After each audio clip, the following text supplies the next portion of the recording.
Korowai, suku yang tinggal di atas pohon.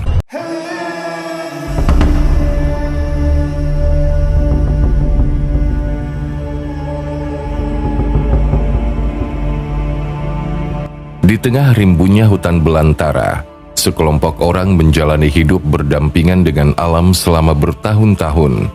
Sebuah kehidupan primitif yang sama sekali tak tersentuh dengan gemerlapnya kota.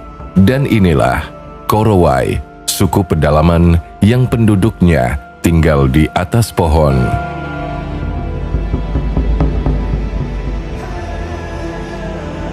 Indonesia merupakan salah satu negara dengan jumlah suku dan bahasa terbanyak di dunia. Berdasarkan sensus Badan Pusat Statistik Nasional, ada sekitar 1.340 suku yang ada di Indonesia. Dari sekian banyaknya suku yang ada, Korowai merupakan salah satu suku yang bisa dibilang unik, terutama mengenai bagaimana mereka membangun rumah sebagai tempat tinggal. Suku Korowai adalah sekelompok masyarakat yang mendiami hutan belantara Papua, tepatnya di wilayah Kabupaten Merauke, Asmat, Mapi, dan Bovendigol. Orang Korowai juga disebut Kluvo Fiumanop. Kluvo artinya orang, sedangkan Fiumanop artinya jalan di atas tulang kaki. Secara keseluruhan, Kluvo Fiumanop diartikan sebagai orang yang biasa berjalan kaki. Orang-orang Korowai menempati kawasan hutan sekitar 150 km dari Laut Arafura. Mereka merupakan pemburu dan pengumpul yang mempunyai keterampilan dalam bertahan hidup. Suku ini biasanya hampir tidak mempunyai kontak dengan dunia luar. Populasi Korowai saat ini diperkirakan mencapai 3.000 jiwa yang tersebar di banyak titik di tengah hutan lebat.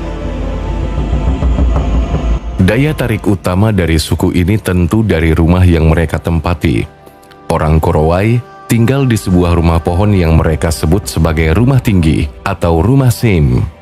Satu rumah sim biasanya dibangun di atas pohon besar dengan ketinggian mencapai 15-50 meter. Suku Korowai membangun rumah di puncak pohon bukan tanpa sebab. Orang-orang ini membangun rumah di atas pohon dengan tujuan agar terhindar dari binatang buas dan juga gangguan dari roh jahat. Suku ini juga takut terhadap serangan laleo atau iblis yang dikenal sangat kejam. Konon, laleo merupakan makhluk yang berjalan layaknya mayat hidup dan berkeliaran pada malam hari. Sebutan laleo juga ditujukan untuk semua orang asing yang tidak termasuk penduduk mereka. Bahkan orang-orang Papua lainnya pun bisa disebut dengan julukan laleo. Mereka percaya bahwa semakin tinggi rumah yang mereka buat, maka akan semakin terhindar dari gangguan roh jahat. Terlepas dari segala alasan tersebut, suku Korowai begitu menghargai nenek moyangnya.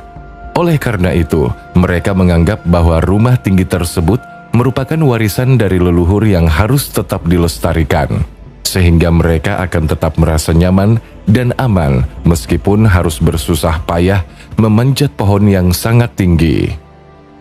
Dalam pembuatan rumah ini, suku Korowai tidak sembarangan dalam memilih pohon. Mereka akan memilih pohon-pohon yang besar dan kokoh untuk dijadikan pondasi rumahnya. Kemudian, pucuk pohon tersebut digunduli dan dijadikan sebagai hunian mereka. Semua bahan yang digunakan untuk pembuatan rumah tinggi ini terbuat dari bahan alami.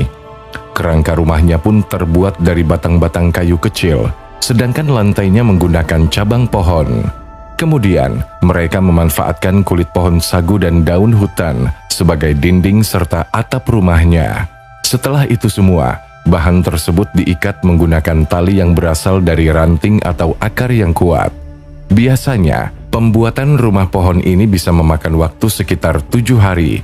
Karena suku ini masih memegang teguh adat istiadat leluhurnya, maka sebelum mendirikan rumah tersebut, suku Korowai akan melakukan ritual malam terlebih dahulu. Ritual ini dilakukan guna untuk mengusir roh jahat. Rumah pohon ini biasanya hanya bertahan hingga 3-4 tahun.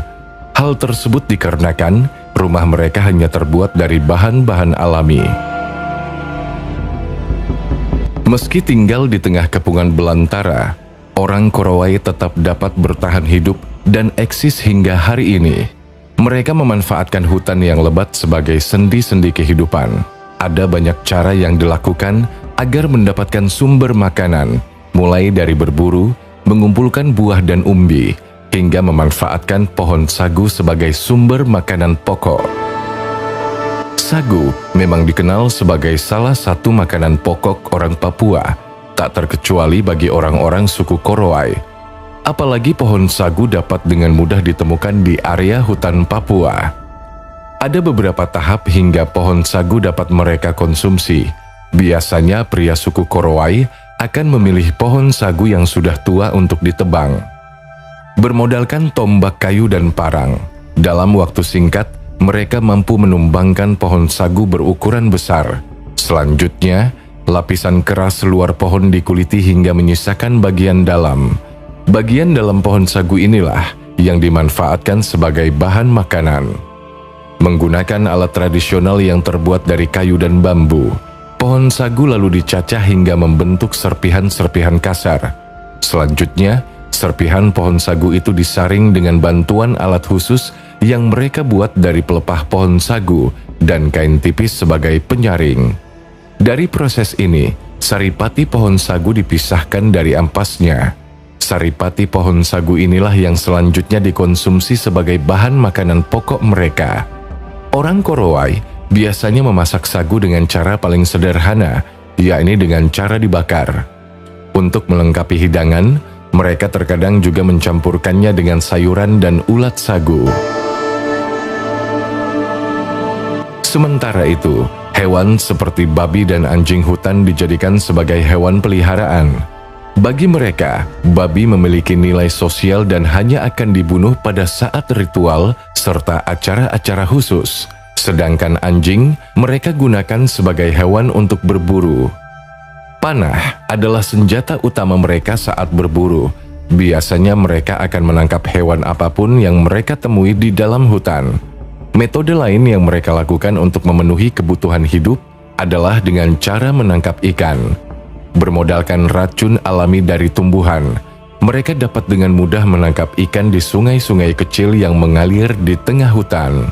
Singkatnya, suku Korowai yang tinggal di pedalaman hutan Papua adalah contoh hidup dari keanekaragaman budaya yang berharga, gaya yang terisolasi, praktik kehidupan tradisional, dan kearifan lokalnya memberikan wawasan mendalam tentang hubungan manusia dengan alam dan keberlanjutan. Suku Korowai merupakan salah satu gambaran mengenai betapa kayanya keanekaragaman suku di Indonesia. Namun, ini juga menjadi sebuah bukti nyata bahwa di zaman modern seperti ini, masih ada kehidupan yang sangat tertinggal di bumi Nusantara.